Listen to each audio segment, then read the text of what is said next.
attempt to assess, diagnose, or treat any mental health or illness condition. Please consult your physician, psychiatrist, or psychotherapist for personal matters.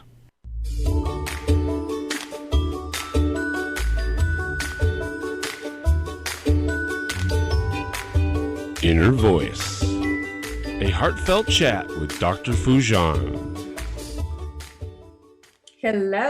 Hello, everyone. Welcome to the Inner Voice Show. I'm Dr. Foojan Zain, a psychotherapist and the author and the originator of the Awareness Integration Theory. And hello to Sean, our director in our studio. This is a show about what matters most in our life, our minds, our thoughts, our feelings, actions, relationships, and our fulfillment in this beautiful journey of life. Today, I will share with you the tip of the week about how we contribute constantly to the fights and altercations that come on our way daily. And then I will talk about how to talk to people who are resistant to conversations and just won't budge in the Ask Me segment. And I'm excited to bring you Dr. Jeremy Sherman. He has a PhD in evolutionary epistemology and a master's in public policy. He's the author of the Columbia University Press book, Neither Ghost Nor Machine, The Emergence and Nature of Selves, but also 1,000 articles with 9 million readers of Psychology Today, and on everyday practicalities, including how to deal with total jerks. His latest book that we're going to talk about today is called What's Up with A-Holes? Advanced Psychoproctology for Beginners. Yes, you heard it right. We're going to have an amazing conversation. Please subscribe to my YouTube channel and podcast and connect with me through all of the social media, Instagram, Twitter, LinkedIn, Facebook, all of them, Dr. Foojan Zain. And I would love to hear from you and everything that you want to tell me, feedback, questions, all of it. But first, here's the tip of the week.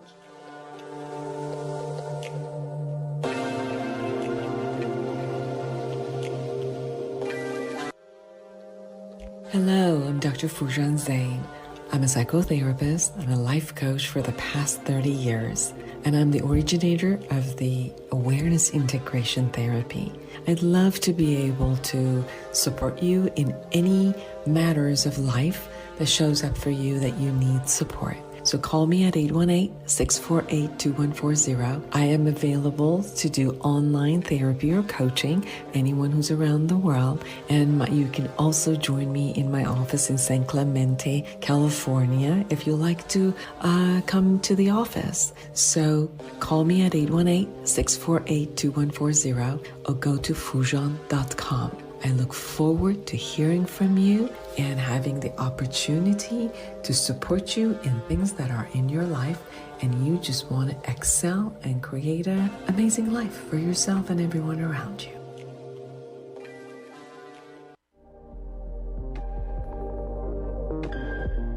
Here's the tip of the week. When there's a fight, altercation, or a conflict, most people look at how the other person behaved, what the other person intended, and how it impacted them. Rarely, people also look at what they did to provoke, cause, promote, elevate, and create the conflict or the escalation of the communication toward a full-blown fight. A well-intended wife who truly cares for her husband constantly disciplines her husband toward eating healthy and going to work dressed in a particular way until the husband sets a very harsh boundary by yelling and leaving the house. A mid-level manager who wants to be promoted to the top executive level but has lots of contempt for his boss and talks to him with a chip on his shoulder and a sense of entitlement. Or a beautifully young woman who isolates herself without communicating, stops responding, and goes on dates with the others to take revenge and complains that her mate is too controlling. A mother of a teenage girl who constantly watching and dictating what her daughter should do until her teen yells at her to leave her alone. Unfortunately, until we become aware of our own part in an incident, take responsibility and attempt to revise it, we will recreate similar results over and over again. When we are disconnected from our behavior and act unconsciously, we tend not to notice how we co-created the outcome. Therefore, we cannot see alternative ways of behaving that may have been more favorable to get the more favorable result. If the well-intended wife notices that her husband cringes and looks the other way and pretends to ignore her when she disciplines him like a child, she may share her caring words as suggestions so that he can receive the care and love without feeling humiliated or controlled.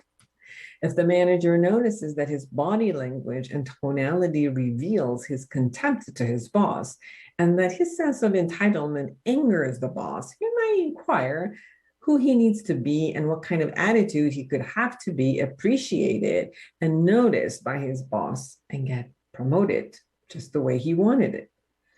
If the young woman realizes that someone who's anxious and mistrusts needs to feel secure, then instead of promoting this anxiety, which leads to anger and controlling behavior by refusing to communicate and go on revenge dates, she could also ask him how she could create safety and security for him so that they can get closer to each other.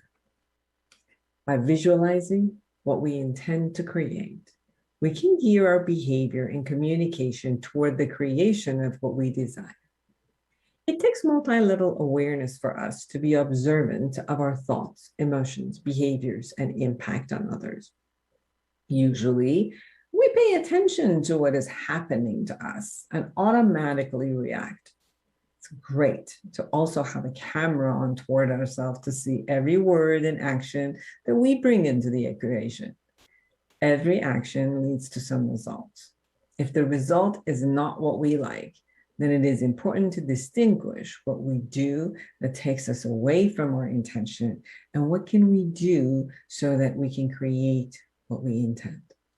Observing the impact of our words and actions on others, on other people, will give us constant information in how to gear and shift our action so that we can be happy and fulfilled with the results that we consistently create in our relationships. Thank you.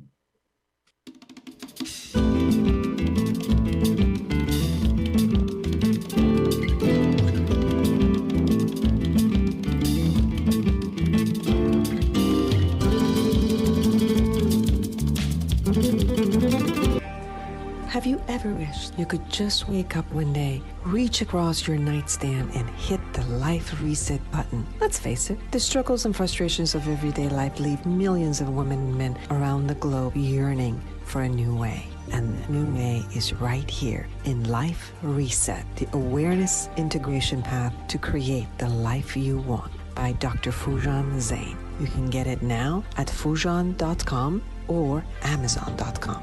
Life Reset, the awareness integration path to create the life you want. You deserve it.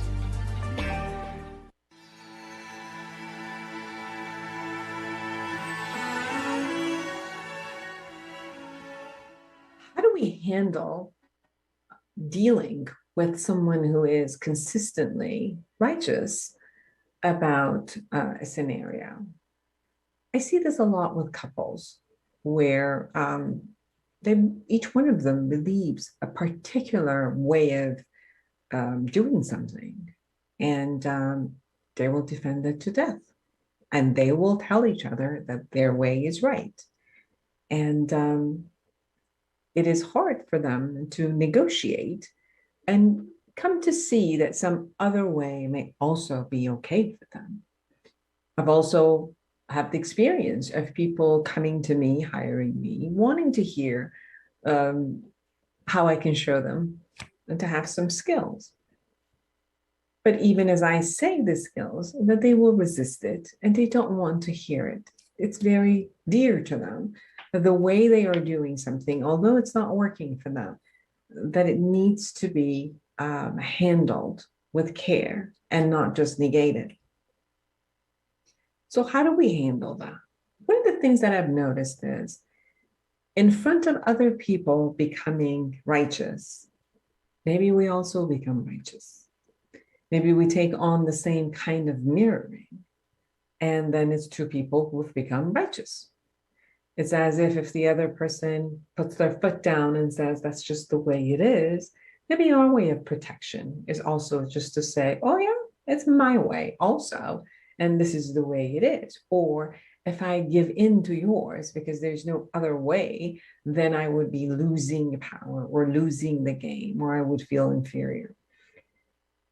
So what I've noticed, especially with long-term relationships, such as marriages, working together, family members, good friends who really enjoy each other's relationship and want to continue, is that whenever I found that there's a part of me that now withholds also, and I'm getting frustrated because I'm not being heard, to also look at maybe I'm not listening, maybe I'm not hearing.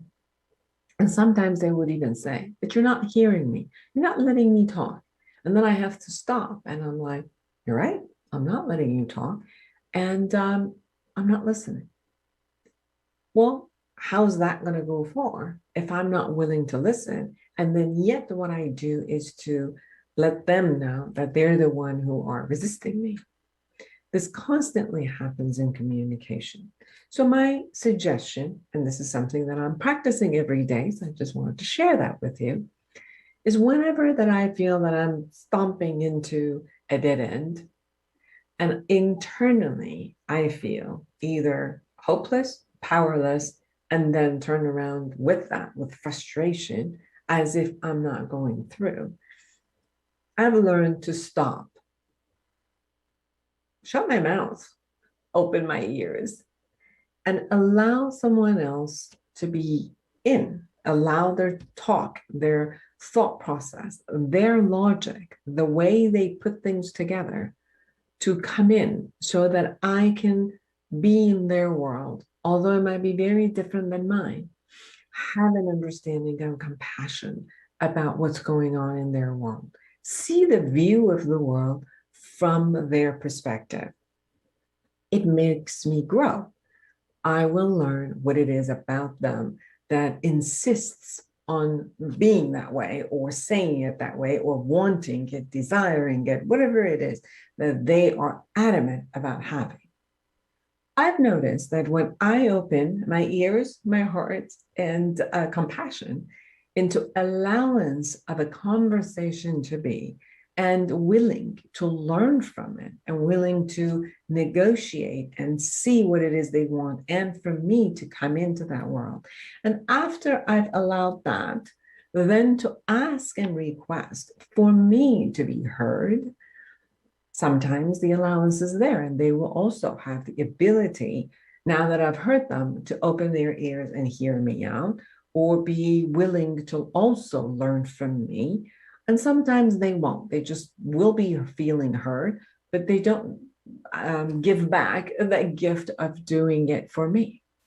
Still, I've noticed that the points of negotiation in the conversation, or moving forward with a conversation, even if we agree to disagree, it ends well. It ends with the concept of humanity, of connecting, hearing, understanding, and even if we don't come to an agreement, at least keeping our humanness together and remaining in the relationship that we have, knowing that we're going to be different in some ways.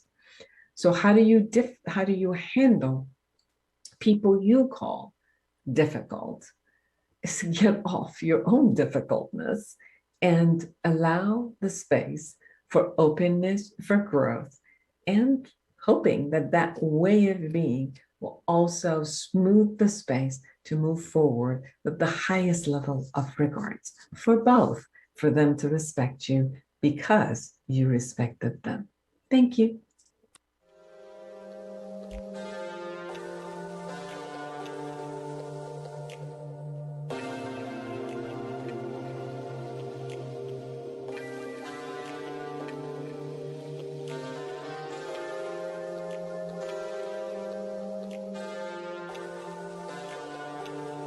Well, welcome back, everyone.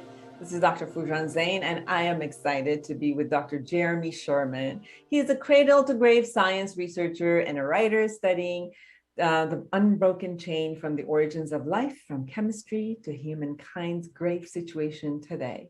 He has a PhD in evolutionary epistemology and a master's in public policy.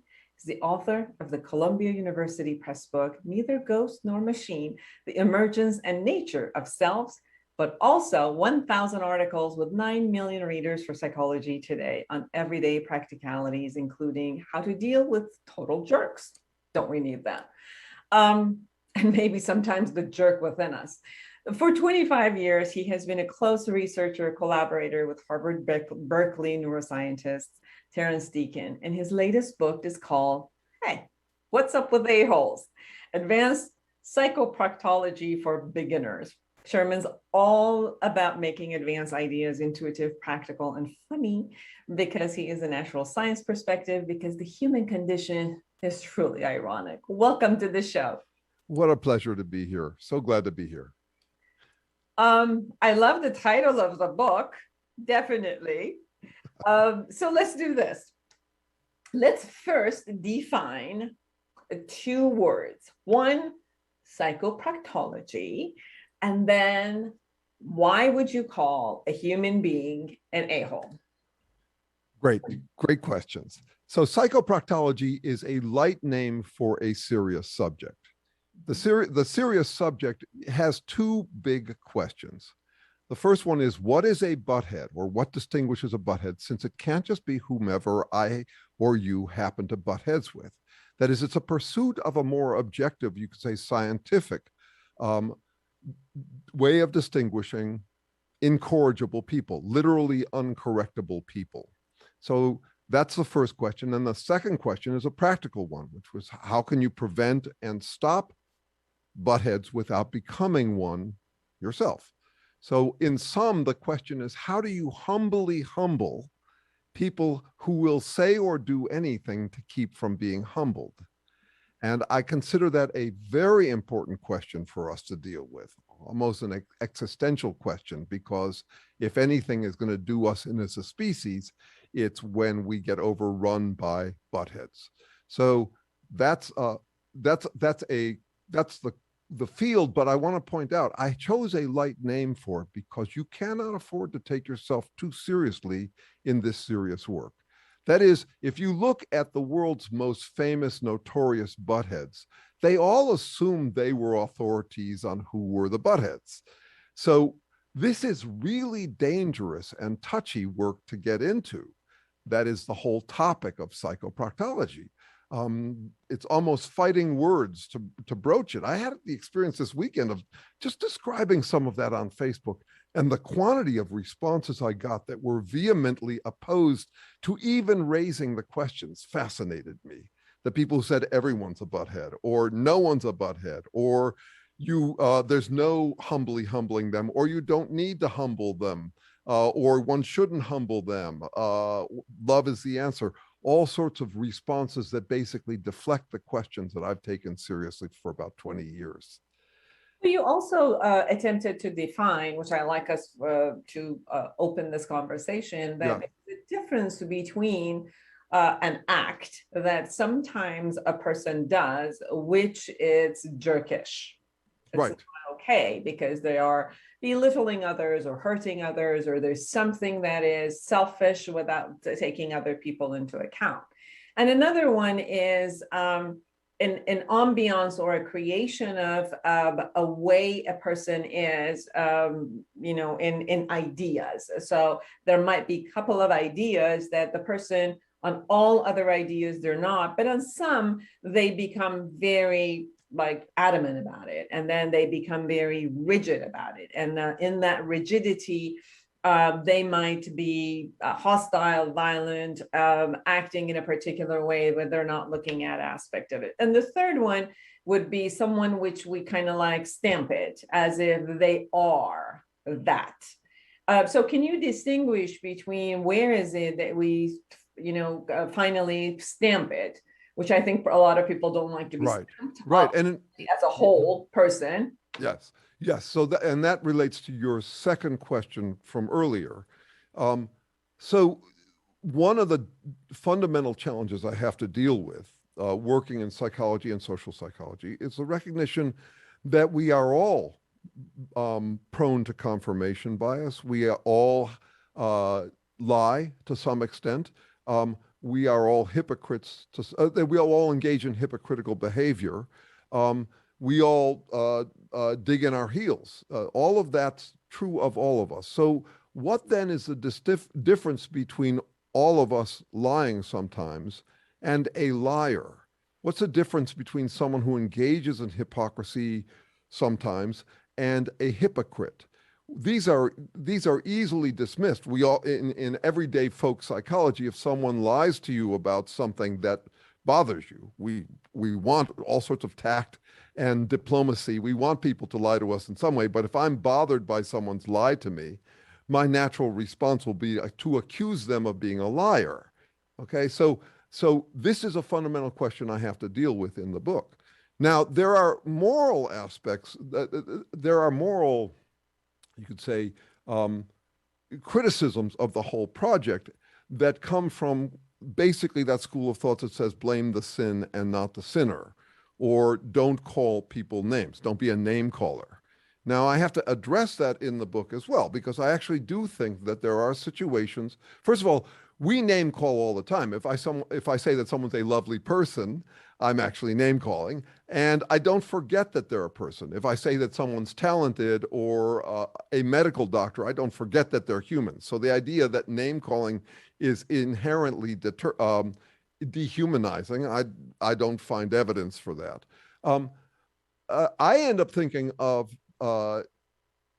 being a butthead as a lifestyle. And actually the term being is important to me here. I do this origins of life research where we talk about us as living beings. Being is an interesting word. It's a verb about maintaining a static state. It's basically nouning. So to be a living being takes ongoing work. That's often overlooked even in the sciences, where we pretend that DNA creates a body and the body is kind of like a machine. And so there's that. But I would also say that being a butthead has that same quality. It is a state that is maintained. It is a habit that's maintained, and at the extreme becomes wall to wall. Wall to wall, as you suggested, can be on with certain people. That is, people can be nice to some people, but buttheads to others, or on certain topics, or for certain times in the day. There are plenty of people who are decent, normal people during the day, and then they troll at night for fun and pleasure. So I gained some insight into how I think about this from revisiting an old quote that is often misquoted. People say power corrupts, absolute power corrupts absolutely. That's not the original quote. The original quote is power tends to corrupt, absolute power corrupts absolutely. Tends to is important to me. Lying tends to corrupt. It doesn't always corrupt. Sometimes it's just what the doctor ordered, diplomacy and all of that. But absolute, when you do become absolute, when your confirmation bias becomes the solution to all problems you encounter, that's when I think someone has actually adopted the absolute butthead lifestyle. So this is what I'm hearing from you, that if someone, and I say it on another way, because I think that most of the time when we say things from 3-4 different ways, it finally it hammers. That's right, triangulation. So what if somebody has taken on a way of behaving as a strategy that worked for them? So obviously it had to work for them at one point, right? Like, unless you believe that people just kind of like get born that way, or they try out different ways of being, even being a butthead, and then suddenly it works. Maybe it gives them power, maybe it gives them like superiority, maybe it gives them safety in their own, rigidity, whatever it is that it does, that they created as a strategy to be utilized in different places. And then I'm sensing what you're saying is, if that type of strategy now is chosen, most places and with most people in their life and in all areas of life, then they've chosen the being to be that. Is that what I'm hearing? chosen would, I wouldn't think of it as chosen, but I would say, so you're onto a very important insight from my perspective about what's going on with this lifestyle. First of all, I want to recognize that it is extremely tempting to become a butthead if you can get away with it. It's way easier to play God than it is to be human. And so the second whole part of the book is how to make this lifestyle costly, so that it's not worth it, so that people don't get away with it. The second point relevant to what you're saying comes from the middle ground of my work. So I do work in the origins of life with this Harvard Berkeley neuroscientist, biological anthropologist. He also had, previous to our encounters, had written a book on the evolution of human language and how it changes us. It's a book called The Symbolic Species. And when I first read it in 1996, I cried, not because it was moving, just because it was very difficult. I'm not a neuroscientist. So anyway, you got the origins of life, the evolution of language, and then this interest of mine in psychoproctology. Well, language is interesting for just the reason you described. We often act for to be civilized. We act as though people mean what they say and have thought about what they said and have defined words before they use them. I do not think that's the norm for us at all. Mostly what we do is we stumble on a way of saying something, and if it works, we'll keep saying it. It's just a habit. It's almost like braying. It's an animal sound that in humans would happen to manifest as words. Now, and you get away with it by convincing other people that you mean your words. So I am often accused of anyone who talks in psychoproctology is bound to be interpreted as having a bone to pick. That is, a book on what's up with a-holes is likely to be the author's vindication with some audience that they don't like, some people that they disagree with, someone. So it would be a book on how to, how to butt heads with the people I butt heads with, that kind of thing. No, it turns out I'm lucky here. My approach is completely nonpartisan. It's not about what people believe. I don't think that buttheads believe things. I think that they parrot and ape sounds that work.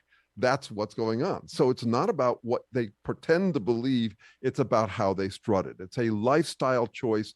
And I know buttheads of all varieties. And as you said early on, I can't put it past me the possibility that I'm the butthead too. I have to keep that in mind. That is, it's a lifestyle that is very tempting to humans for the reasons you describe. It's a way of, if you can get away with it, it's a way of having absolute safety and absolute freedom. You can do whatever you want if you're a butthead, and whatever you do is always the best. So I'm confused because as you explained it right now, you called it a choice of a lifestyle. And then when I was saying the word choice, you had paused on it. So tell me, what was it about the word? Sorry, it was about who's doing the choosing. I misunderstood you. I thought that you were maybe saying that that they were chosen to be buttheads, and I'm saying no, they chose, but also the choosing isn't very active.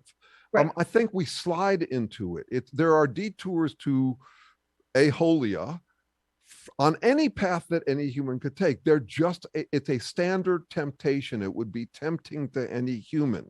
And it takes work to resist that temptation, to simply become unreasonable because I said so, would be a natural temptation for all humans.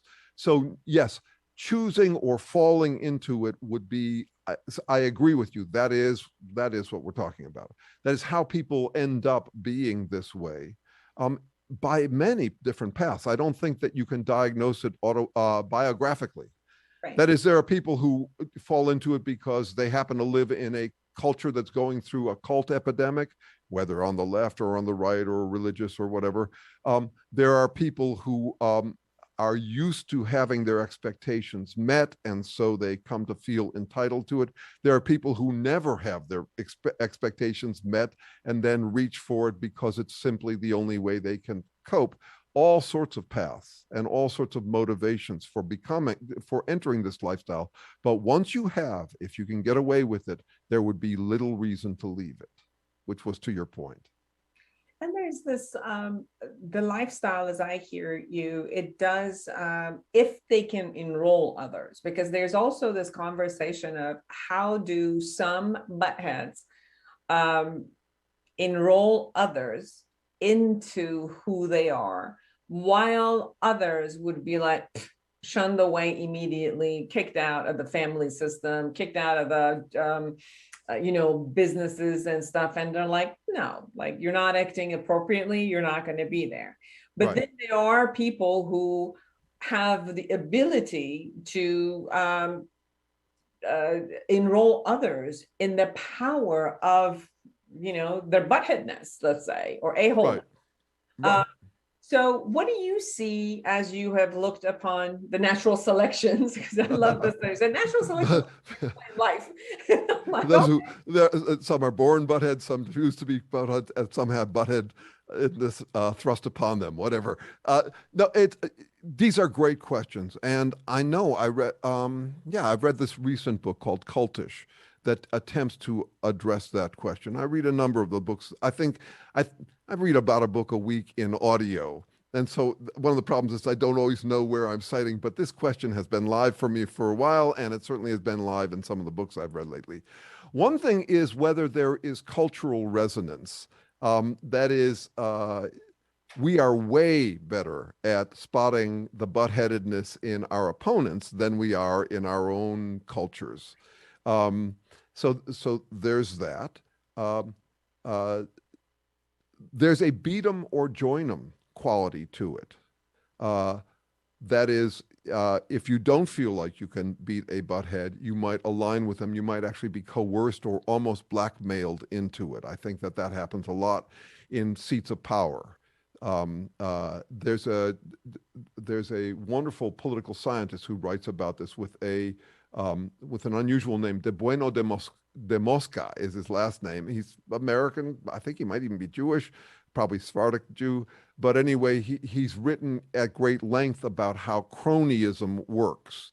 And he's most famous for coming up with some really well-proven predictions early on through his analysis of how cronies join in.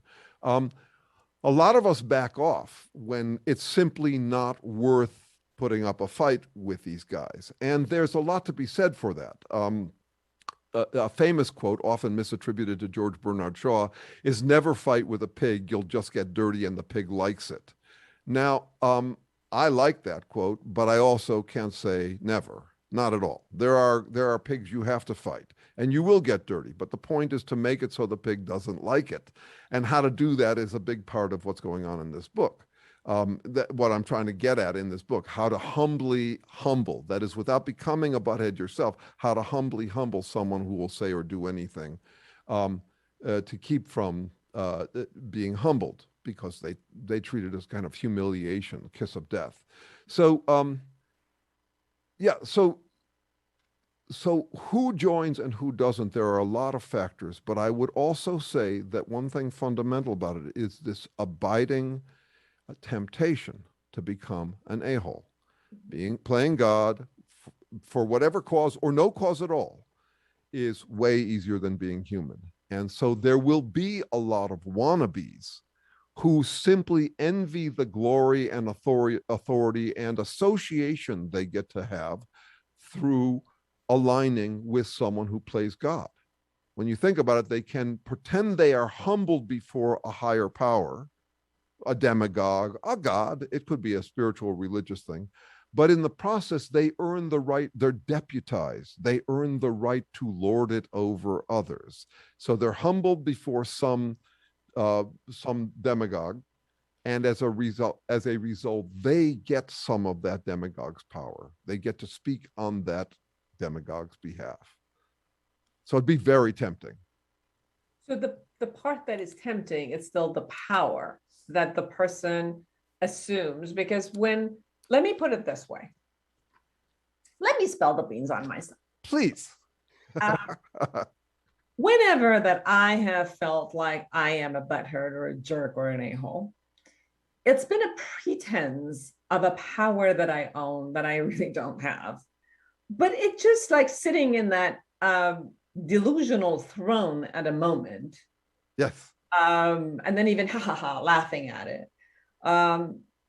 It does appear to be an interesting fantasy. So then I get what you're saying, which I can find another person who can also get into my delusion that I am sitting on the throne and I actually do have some power. Yeah. Then I got some followers here. And if I can just get enough people in my delusions, then it will be all good.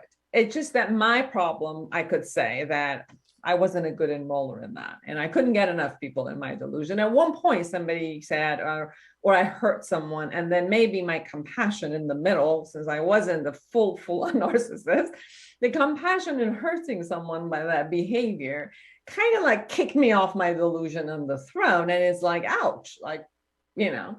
Yeah. Or that someone else showed up with a bigger delusion and a bigger throne, an all gold throne. And then I looked really inferior with my throne in front of theirs. And they had a bigger follower. And then I said, oh, I don't like theirs. Then, so I'll just get off mine and be with the inferior people and the underdog against the alpha dog. Right, the elites, the elites with the gold throne would be an example of that. Yes. But that's my personal experience. But with your but there's a lot to be harvested there. Yes. I've long thought if you don't want to be a butthead, expect some anxiety. And usually anxiety on two sides of the of all these dilemmas we're all dealing with. Like, was I too assertive in that situation or not assertive enough? In fact, the closest I get to feeling settled or like I've got equanimity is if I worry about opposite things in equal measure. Was I too assertive, not assertive enough? If I'm worrying about both, I'm probably close to where I can bet I should be for now.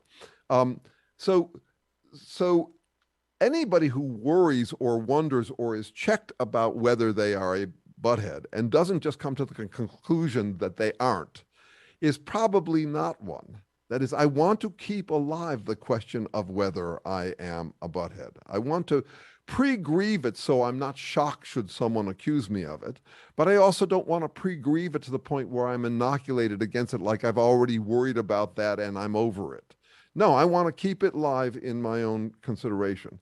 Now, I also believe we have to play God. And this is also a function of language. We are, if you compare what a human could worry about to what a dog could worry about, you begin to appreciate why we would be an incredibly anxious species. I think of us as trudging through a sandstorm of mojo degenerating possibilities, all the threats, all the missed opportunities that you can stay up late wondering about. And a dog can't. And a dog can't because of language, I would argue.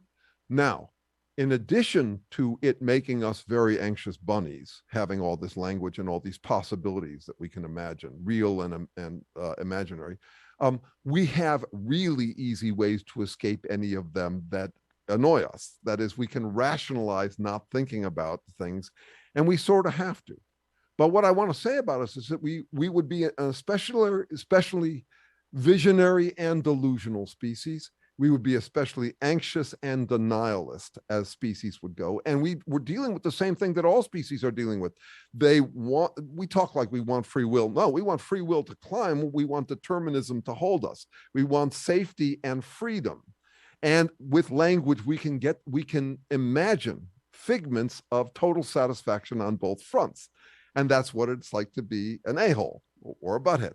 Now, my best guess at how to prevent a-holery in real life is through what I call optimal illusion. As I have to play God. I just do it offline. When I'm watching fiction, if I'm watching a Marvel comic movie, I'm identifying with the noble heroes who know what to do and are powerful and right and righteous and mighty. And I totally believe it, even though, of course, I know it's not true. When I turn off the TV, I'm done. I'm back to reality. So for me, it's not how far out you go into that playing God business. It's whether you remember to come back. You know, take your flights of fancy, but always with a return ticket to reality safely in your heart pocket.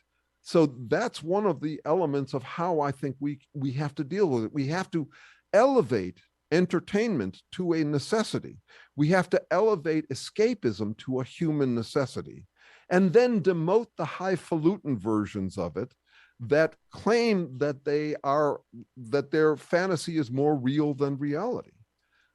So I want to demote those kind of sacred cow versions of escapism to an elevated level at which I hold all hobbies, all entertainments, what I call ventertainment. It's a way of venting that need we have to imagine that we've landed on a plateau of perfect freedom and safety.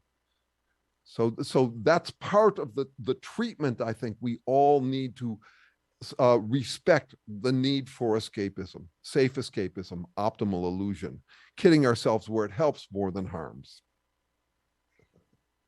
You talk about reality check. So then this question came about for me. If a person's reality, if they have actually created a very small reality-based concept for themselves, Yeah. and that's all that they see as reality, all they did was more like, I'm answering my own question. They just kind of expanded their delusion. So they're not really coming back into reality at all. Because if you do really come back, you know, when the commercials come up, when you come back to reality, I think there's enough feedback in the world, if you wanted to check, that would tell you whether, you know, the rest of the humankind and animals around you are also buying into, you know, your godness or not. And but most of the people who are in that space, they get the feedback, but they just dump it as if like, no, that's not real. And if I have 2 or 3 yes ma'am or yes man, yes sir people around me, then I'm just going to choose that is the only part of the feedback from the outside world, which I'm going to bring into my delusion and just kind of stay in my throne for a while. Yeah, beautiful. So the psychologist Otto Rank came up with a term I like a lot, partialization, which is treating your little something as everything. And we all need some of that. That's how we stay motivated. That is, there would be something about us that would want to feel like we're on a crusade. Someone who was very influenced by Rank, a guy named Ernest Becker, an anthropologist, argued that we will always, if we're primed on our own mortality, we will cling to what he calls an immortality project. You can think of it as a crusade. So I'm part of the good people. I'm among the good people, and those people who disagree with me are losers or failures or something like that. Now, that would be something that would be true of all of us. We would all have that tendency. It's another way of talking about confirmation bias. The trick is whether you find what I'll call the wild card trump card formula, by which you can deflect all challenges to your authority about reality. So typically what will happen is, it's a simple toolkit of terms or tricks that one can employ in the service of any cause you choose, any immortality project of your choice. And it just means that anybody who challenges you is just trying to win, is just trying to, I counted in my book about 85 different standard moves in current culture that we use to play the wild card, trump card formula. Wild card is I can do whatever I want. I have total freedom. And the trump card is whatever I do is best. And you can do all of that stuff automatically if you get in the habit of it and if you can get away with it. So I end up, by the end of the book, I don't like the word, any of the vulgarisms for this behavior, butthead behavior. And I don't like even the clinical names. I don't think narcissists actually gets at what's going on with them. I don't actually think that they're a particularly It's a habit, is what I'm trying to say. Whether they think more of themselves, they certainly appear like they think more of themselves, these buttheads, but I don't actually think that's necessarily going on with them. I call them Trump bots, and not after Donald Trump, though I do think he does represent this lifestyle very well. Trump means two things. It means fake, as in trumped up, and it means beats all else, as in trump card. So this is a robotic habit that could be applied by anyone. I have leftist, spiritual Buddhist friends who I think are mighty tempted by the Trump bot formula. They seem to be moving in that direction. Once again, it's not what you claim to believe or who you pander to. It's how you strut it, as if it's hermetically sealed, as if nothing could ever get into you. And I also think that's why all buttheads have a similar quality, regardless of what they claim to believe. It's a formula. It's a really simple formula. And it does exactly what you describe. It enables you to deflect all challenges and to partialize absolutely. And the term absolute is really interesting this way, because what it really means, what it originally meant, was dissolved away from. That is, nothing can influence you. That's what it originally meant. But also, when you're talking about the term narcissism as it's coined in psychotherapy, I think that it does have a range of whether someone has a psychological, way of being, which doesn't work for them or others around them. But I think that when you talk about a personality disorder and not just the range of characteristics that might be in that cluster, they have closed up. Now, very early in life, they've closed up. They've created this delusion, and that's the only way that it works for them as far as safety. And they've chosen that safety mode of everything that happens, either I'm great or obviously you're bad. And they just kind of, keep that type of a safety space. And that's why if there's any feedback from the external world, there's such a harsh rage, because if there's any way of any of these negative feedbacks coming in, the person will shatter. So they're very much have to, in order for them to survive, to hold this castle around that. Yes. I am me in my throne and nobody else can come in. Yes. So what I'm raising here is a question that would not necessarily be popular in clinical psychology. All of what you just described is the quality that I'm interested in with one of the most popular terms in folk psychology, a-hole or butthead, all of those terms that don't get addressed in psychology directly very much. That is, I mean, I know this from personal experience. I now am writing a column called Jerkology. I want to call it psychoproctology, but Psychology Today wouldn't permit it. And I have had to deal over and over with writing articles that mention butthead or something like that in the title, and are looked at with a little bit of skepticism, as if the folk psychology term has no equivalent in psychology. It has a subset. There are psychopaths, often considered congenital. There are sociopaths. There are narcissists. And by the way, those are the hottest topics on Psychology Today blogs. The hottest topic, I would say, other than how to improve your sex life, is how to justify diagnosing your ex as a narcissist. The challenge I'm trying to raise, though, is this. I know that they present as egomaniacs. I completely get that. But I'm trying to understand what's going on underneath that, inside them, what it feels like to them, not what it feels like to me as an observer. And I'm raising this possibility that I don't see raised much, which is that this would be a natural tendency for any human if they can get away with it, if they are education deprived, and I think it becomes a habit. You could say it's an addiction. So let's draw a parallel. Suppose I got deeply addicted to alcohol. If someone deprives me of it, I might lash out at them, and I'm just making this up, so this may flop. Let me see how I do here. From the outside, I look like I am deeply addicted to the joys of alcohol. On the inside, it could be that I am deeply addicted, not to the joys. The joys are gone. It's now a habit. But if you deprive me of it, I freak out. And also with narcissism, or with narcissism or buttheadedness, the freak out is part of the theatrical presentation. We now know. I mean, you got a guy like Michael Cohen who worked for Trump all those years, and he says it's a kind of method acting. He says, I was perfectly capable of acting as though I was viscerally outraged at as an injustice to me, while knowing or not knowing, it didn't really matter to me whether I knew that there was no injustice to me.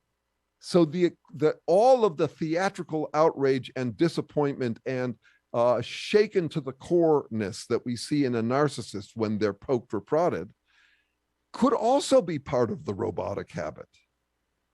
I just questioned this one thing about whether these guys are actually self-infatuated the way an alcoholic could be misinterpreted as really loving alcohol, or whether they're actually whether they've just come to depend upon a habit that if you take it away, it becomes a problem. It's a question. I'm not claiming to know the answer, but I do think that buttheadedness is a broader category than narcissism and psychopathy and needs to be addressed as such.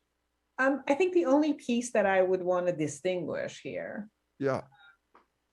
is when we're looking at something as a mental illness, and that actually from a clinical term that we have to diagnose because of a set of structure, or on a popular level, people just use a term to excite something, like a psychopath is not an actual diagnosis. Or the way that everybody's now diagnosing their past mate. It's not that people are really trying to create a clinical, they're just trying to create a label which has some characteristics. So that's the only. But also it has the clinical, it sounds clinical, even though basically what they're saying is that my ex was a butthead or something like that. Right. So that's why I'm trying to distinguish between actual clinical childhood wounding of a narcissist, that person, to me, it's almost like either, whether if you are in psychosis at that moment, yes, you believe in what you're actually seeing. You are believing what you're hearing. You are believing that, and you are going to have a reaction if somebody's going to take that away from you. When I worked 30 years with addicts, it is truly a belief at that moment that has gotten warped, where this drug is giving me my existence, and if I don't have it right now, I will die. For a period of time, that delusion is so real. It's no longer like, it goes into kind of like that part of the delusion and psychosis, or it's not just the neurotic aspect. I do agree with that. However, for the people surrounding, it doesn't matter. It really doesn't matter. They don't like it anyway. It doesn't matter what they call it. They don't like it. It doesn't matter how and where the causality is. For them, they still have to set their boundaries and figure out what they do. Right, yes. But as far as the person themselves, then the point, as I hear you also, is when will it be that this person can come out of their delusion? If we make it all clear and beautiful for them, why would they have the incentive to come out of their delusion? It's beautiful, it works for them. If at least other people will not make it that beautiful, the same thing they say, tough love with, addicts, if you don't make it beautiful for them, and for them to actually head down. So at one point they're like, this delusion just doesn't work for me. Maybe I need to look at it. Right. And my survival has to be another way. And you'll see that the same way some addicts will prefer to die and commit suicide or overdose because they're not willing to come out of their delusions, there are also people who are in that space of narcissism that they will fight until death to do them apart, and will not at any point let go of that delusion, because letting go of that delusion means their ego death. And then, to them, that ego death means also their physical death. So I agree with that. But the example that you talked about, this person is clearly aware that they are doing the method acting, clearly aware of choosing to use that as a strategy most of the time. And maybe when they are method acting, their whole physical being also does it. So for a brief period, they go into the delusion, but they're like you said, I can go into the entertainment, come out in the commercial time and check out with reality. And sometimes like the person is so much in it that they just don't have any break time to come and check with the reality in that sense. So we are so crushed in time, and I'm enjoying our conversation so much. Unfortunately, we won't have time. I want to give you 1 minute to wrap up anything we haven't said and you really want our audience to know. Yeah, I have to respond to what you just said. Please. This is, I dedicate the book to future psychoproctologists who will do better, who will improve on the content herein in the book.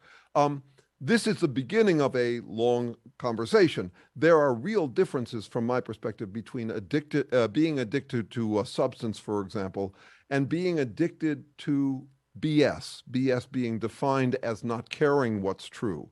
I have to be careful not to project a kind of rational mind on the people who I'm trying to understand this way, because as Mary Trump says in her recent book, sometimes Trump knows he's lying, sometimes he knows he doesn't care. It's much more mercurial or slippery in these minds. It's a different kind of addiction, I would argue. And above all, I am not dismissing the term narcissist or any of those terms. I'm trying to understand this broader category. I think there are people who fall through the cracks. They are not clinically diagnosable, and they are not criminally diagnosable, and I think we need to come to terms with it. That is, we know Hitler was a psychopath or a narcissist. We couldn't necessarily say that about everyone who joined him. And there's got to be a way of talking about that broader category. So that's where my focus continues to be. It's ongoing work. I consider it a fruitful exercise in futility. I'm not going to come to objective conclusions about this. I'm just trying to further the work. Beautiful. Dr. Jeremy Sherman, everyone, please get the book, What's Up with A-Holes, Advanced Psychoproctology for Beginners. Dr. Sherman, where can people find you and this book? Well, you can find way too much of me anywhere on the internet simply by Googling my name. I have a website called jeremysherman.com, one word, Jeremy Sherman, no hyphen, where I list the 8 research questions I work on. I haven't fully filled it out. I'm planning to do that this week, but the media page is fully populated. The book is not out yet. Anybody can email me, jeremysherman.com, js@jeremysherman, my initials at my name, and I can send a PDF of it, but also it's out already as a podcast. So just look up that podcast if you're interested in more on this wonderful topic, psychoproctology. Beautiful. It was a joy to have a conversation with you. Likewise, and you. Have you back with the origins of life. All right. Sounds good. Great talking with you. For all of you out there, create an amazing life for yourself and everyone around you. And until next week, bye-bye. KMET banning. Delta-specific vaccine. Variant of concern means something that may escape.